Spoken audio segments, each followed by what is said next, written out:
What's up, what's up, what's up? It's your man, Chazz Ellis, once again giving you the information that you asked me for. Make sure you go to Indiegogo and support as Chazz Ellis presents the game plan. This is really the last couple days to do it. You don't even got a couple days. You got less than 48 hours right now.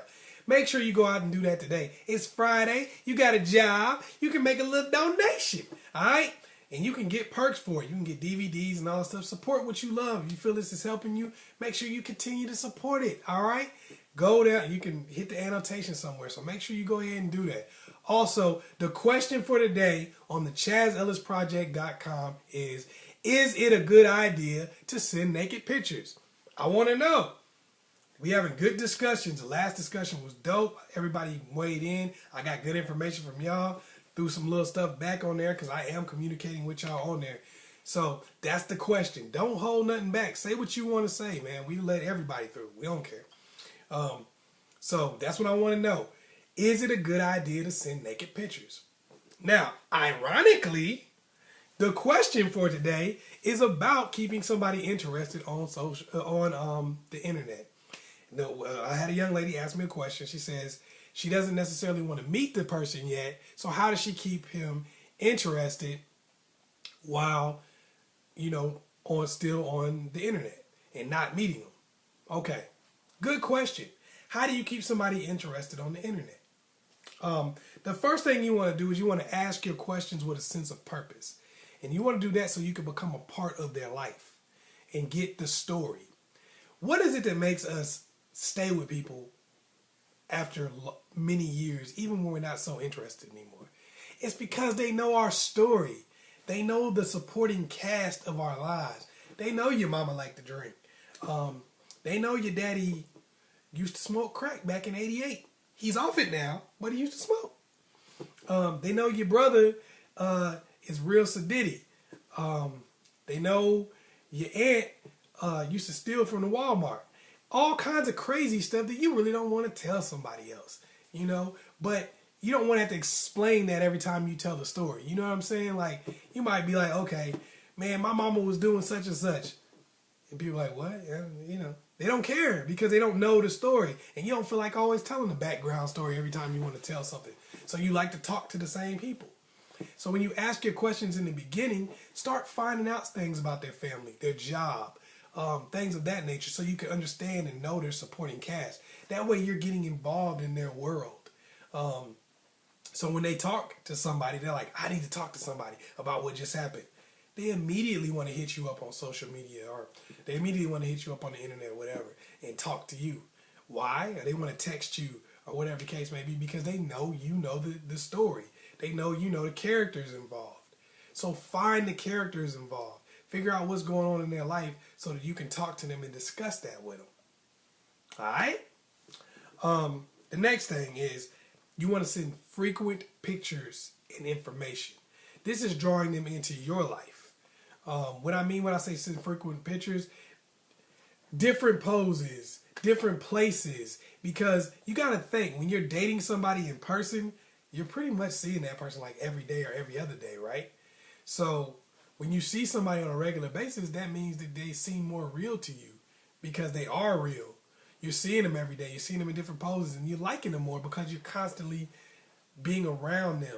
Well, you have to create that through social media.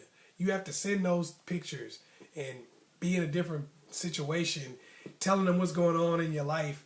At dinner with my friends, and send them a picture. Because that's things you have to do when you're trying to date somebody online, because you're not really there. So for you to be real to them, you have to draw them into your life. Here's me at work. You know what I mean? Now they know that you're real, because you also got to understand, before a person can make any real level of commitment to you, they're going to have to know you're real and that you're not catfishing them. What's catfishing? For some of y'all that don't know, catfishing is when you pretend to be somebody else to lure somebody into an online relationship.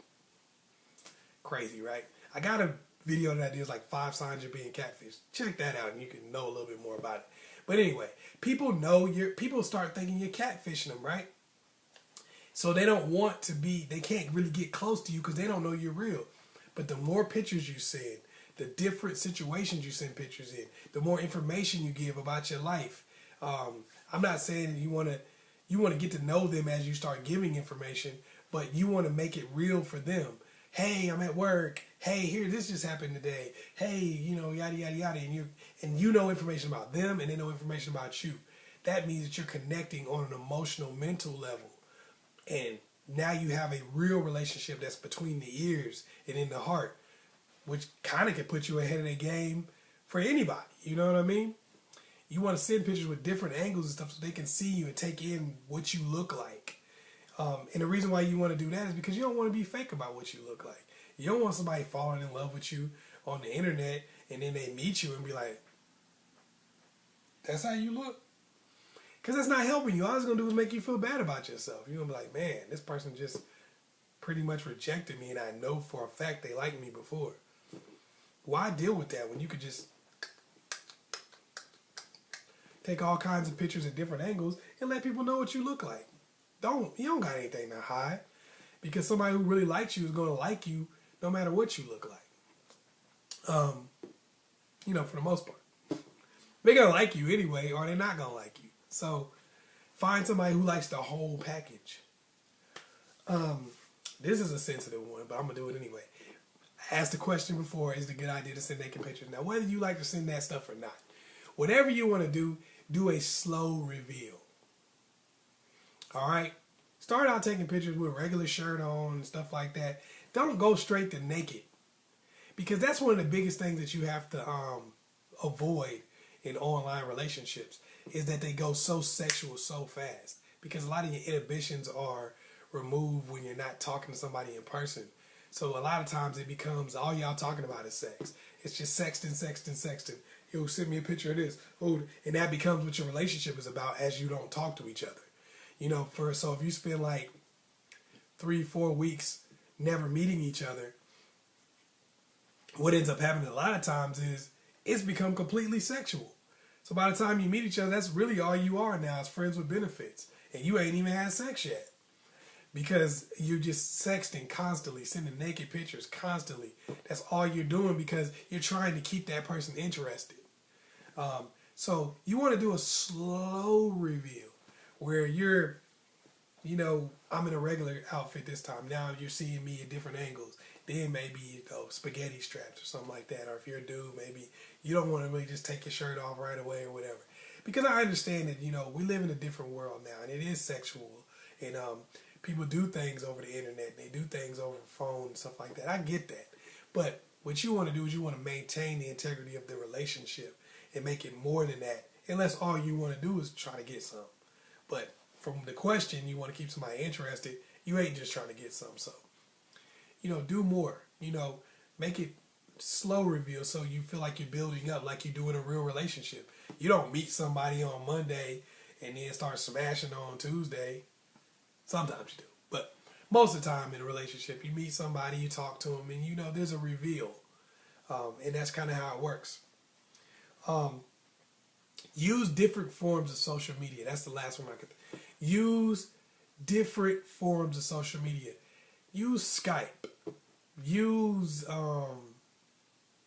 communicate through Instagram. Communicate through Facebook. Communicate through the phone. Use all kinds of different forms of social media. It does two things. It lets the person know that you're not catfishing them, and it also lets the person see you in different situations, in different scenarios. Kind of look and see what kind of friends you have. Kind of look and see what kind of lifestyle you live. And it just feel like they're coming into your world a little bit, and you're coming into theirs. You become a part of their daily life and daily routine. They post something on Facebook, you can like it. And you can retweet stuff. Things of that nature, because now you're creating that 360-degree world to live in, even though you're not meeting each other. And then I have to say, within a month, if you're capable of meeting each other, you need to meet each other. Because it starts going wild a little bit when you don't meet each other after such a long period of time. Because it gets confusing to both parties. Because it's like, now you have the dynamic becomes weird when you finally do meet each other. That's what usually happens. And that's why it kind of doesn't work out a lot of times. When you have a dynamic where you're not physical and you're not in each other's presence, and then all of a sudden you are, it can become really confusing and tough to deal with, because it's like, okay, how do we talk now that we can touch each other? So don't let too much time go by before you do meet each other and get to know each other on, I'm not even saying a sexual level, but I'm saying on a physical level. Like, I can reach out and touch you, you can reach out and touch me. Okay? Hopefully I was able to help you out. Once again, it's your man, Chazz Ellis. Make sure you go to the ChazzEllis.project.com and answer the question. Do you think it's a good idea to send naked pictures? I want to know. Don't hold nothing back. Let us know what's up. You know, because some of y'all coming up with some real good stuff and cool stuff to say. I'm interested. I'm getting involved. Also, with some guest bloggers on there. You can read stuff, watch videos, all kind of stuff on there. And also, like I said, the last days, the last hours, the last minutes, please support as Chazz Ellis presents the game playing on Indiegogo. You down to the last. It's Friday. You know all your money going to be gone by Saturday when the thing is over. So make sure you support it today. Click on this right here. Boop, boop, boop. And support. Whether you do $5, whether you do $10, whether you do $1.50, whether you just donate a ham sandwich. Do something just to show your support. You know what I mean? Because we do appreciate it and we appreciate you. Once again, it's your man, Chazz Ellis. Make sure you like and subscribe and share this with other people. Peace.